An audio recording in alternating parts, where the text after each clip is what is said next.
Ce problème aura une solution. Ce problème aura une solution. La prière, c'est la force du croyant. Salut la famille, salut à tout le monde. Oyo so balingaka biso to pe balandaka biso vraiment na kati ya chaîne na biso ya famille Bote News télévision. Vraiment c'est avec regret et avec douleur de ko annoncer bino message o bande kolanga wala bomoni na uti ko tchela bino o babengi pasteur na biso pasteur Barout le pasteur Barout vraiment oyo ayebi ko tika biso bande kolanga na mokona lelo atiki biso bandeko yango na ndenge kaka ndenge to mesana ko ya kopesa bino ba information bandeko na ngai oyo ya lelo vraiment eza information ya pasi parce que to kufeli un grand homme de Dieu o balobi vraiment homme de Dieu bandeko na nga oyo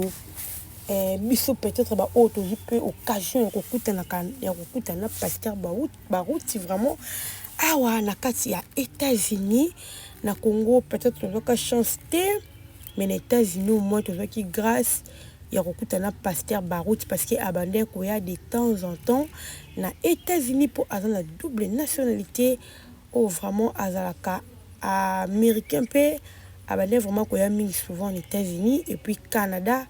à Selango mingi. Alors bandeko nanga eloko nini o esali ki pasteur na biso lelo atika biso bandeko nanga vraiment c'est une triste nouvelle où il ba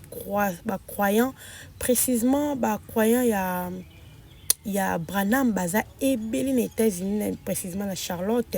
donc abandé koya tout ça qui moi tant kozala papa c'est un bon papa je vous dis biso jour to kende ko tala ye tant waya ki na États-Unis en tout cas ayambaki biso bien makasi parce que bisika komaki ezaki bandeko tozaki na bango vraiment en bon terme et puis tout monaka papa Barout c'est un bon papa ou peut-être na kini to donc occasion ko solane te meto ko solane awa o sentir vraiment azaki na motema ya bonzambe pe motema ya bo papa ezaki kati na papa Barout. Alors bandeko nanga eloko ni esali papa na tika biso papa na biso a 8 ans ko bela papa na biso liwa na ye eza liwa moko ya brisque te mais à 8 ans ko bela papa na biso a beli vraiment sérieusement depuis janvier déjà ayaki na Canada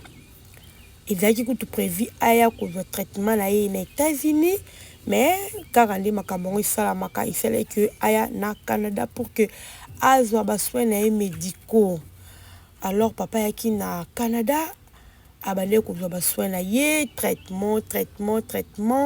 boyebi pe santé et puis papa si akoli et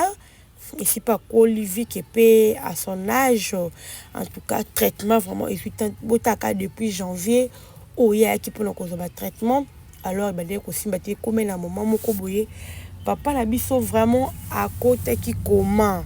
papa na biso Barout akomaki ko akotaki comment moment na kotelaki moment moko peut-être papa lingaka tika biso matika ki biso te tellement que Dieu était grand azaki toujours présent ayebaki eloni azo bongsa pona mwana na pona mosali na ye alingaki soko bomba e mikolo abimaki comment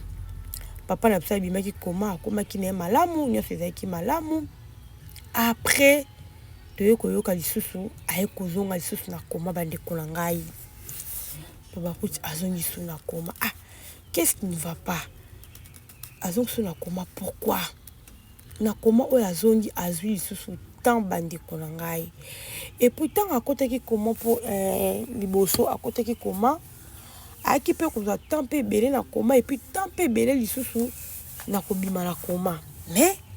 santé ezaki kamalamu te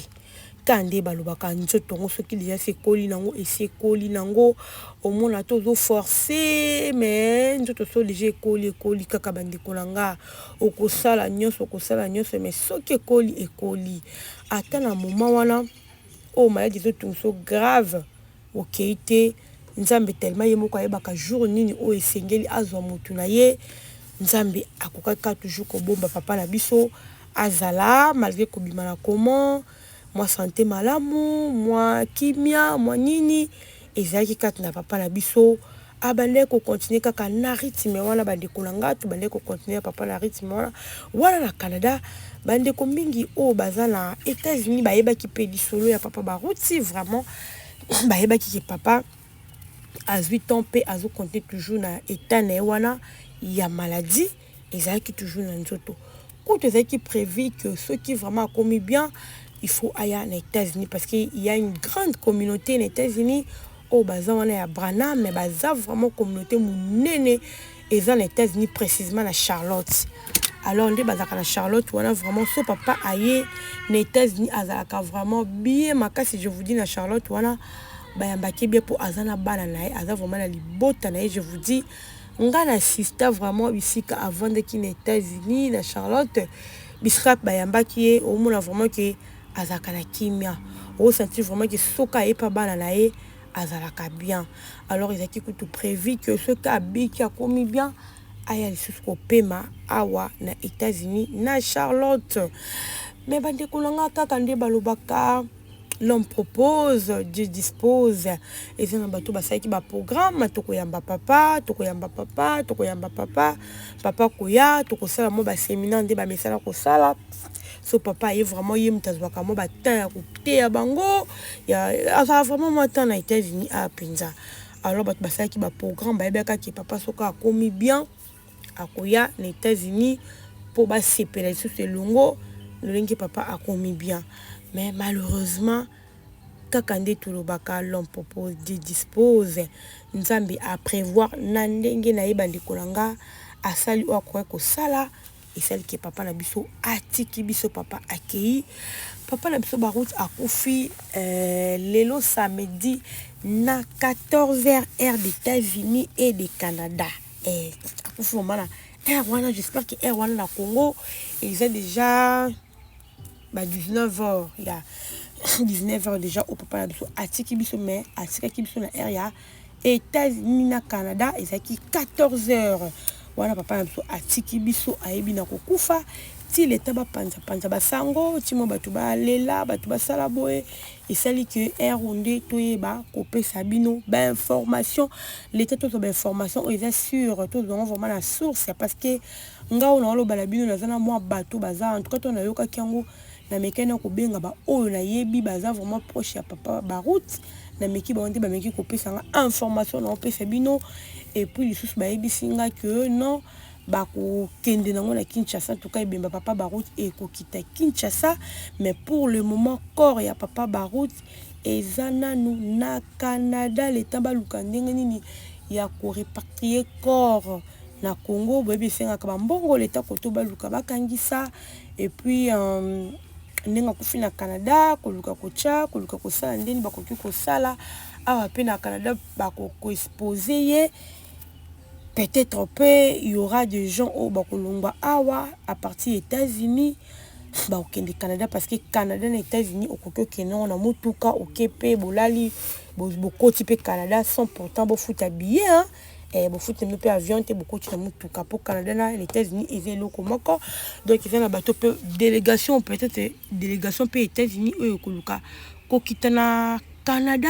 pour que ba mécano ko exposer pe na Canada et puis après wanande ba koluka ko répatrier corps na Congo bande konanga. Alors restez branchés sur notre chaîne Famille Libote News TV bipa iwapi vraiment besoin ka basango ya kitoko bipa iwapi makambo c'est zakaya OK to pesa ba information moko o eza sur et net to ko koloba makambo kaka pona ko sepelisa batu te mais makambo eza na nzela ceux qui te ko pesa bino message c'est que message eza vrai et puis tolobaka ndenge likambo ezali tobakisaka pilipili na mungwa te alors toza wana tokopesa bino ba détail nyonso o etali liwa ya papa na biso pasteur révérend Baruti Kasongo oyo ayebi kotika biso tokozala wana vraiment mpona kopesa bino bainformation mosusu d'ici déjà lobi tokopesa bino vraiment bainformation mpo toza na bato baza ne proche awa na Canada to mpe na États-Unis oyo baza vraiment proche oyo baza mieux placé ya kopesa biso badetail nyonso sur liwa ya papa na biso et puis comment déroulement na ye ndenge kokende ndenge kosalama toza wana. Alors nasengi na bino yo oyo nanu osabone te na kati ya chaîne na biso oyo vraiment osabone o cliquer na cloche de notification soki oza vraiment olingaki papa Baroute na mateya na ye vraiment okozala na mpona koyoka tokotiela yo okoyoka okolanda lolenge nini makambo ekoleka yango nasengi na yo soki nani osabona te osabone na kati ya chaîne na biso oyo Famille Libota News TV pour que ozwa o etali d'information ya papa na biso Baruti na tielaki bino mwa vidéo bomoni vidéo wana na ebandeli lolenge papa sa bandé côté c'est vraiment un homme de Dieu. Papa Baruti a bandé côté à parole de Dieu. En tout cas bandé kolana c'est la moi et c'est na bateau ba yebi parole de Dieu. Au moins peut-être bateau mususu baso landa ba on sima bazana likabwana te mais bango penda bateau bazana eloko wana o sentir que bazana eloko ya Nzambe a yebi parole a yebi kolendisa un papa là non. Nga nazoki occasion koswana papa wana en tout cas naoki pasi na motema nanga nazala nga brana motema naoki pasi po nazoki tan kosolani awa na États-Unis histoire à papa Baroute et sali vraiment pasi koyoka atiki biso nazaki kutu na te kosisa live nanga mais na habité il faut kana lukano na benga lukino na benga na zona ba information po biso to linga bongo kande na lobaka biso to linga te likambo to ki to linga to na source alors na nekai koluka ko benga bandeko o baza a tozana bango pour que nous ayons information moko ezaki fiable pour que na ko yebisa bino yango na zwi information te ba expliquer nga yango nga pe na tour nga bandeko nga na yekaka ko yebisa bino na yeto partager ndenge to mesana comme d'habitude. Voilà bandeko nga vraiment son vidéo na fait s'appelle sibino au s'abonner au partager au liker et comme pe bandeko nyonso ou baebina information ou te ekosala biso bien. Alors restez branchés na toute la vidéo bon landande papa na biso abande côté à vidéo et les kaki liboso bon me kapé ko landa ngonga bande côté à vraiment parole de Dieu et on se retrouve à Parlez à Jésus. L'obéla Yesu. Ce problème aura une solution. Likamboana ekosoma eyano. Ce problème aura une solution. Likamboana ekosoma eyano.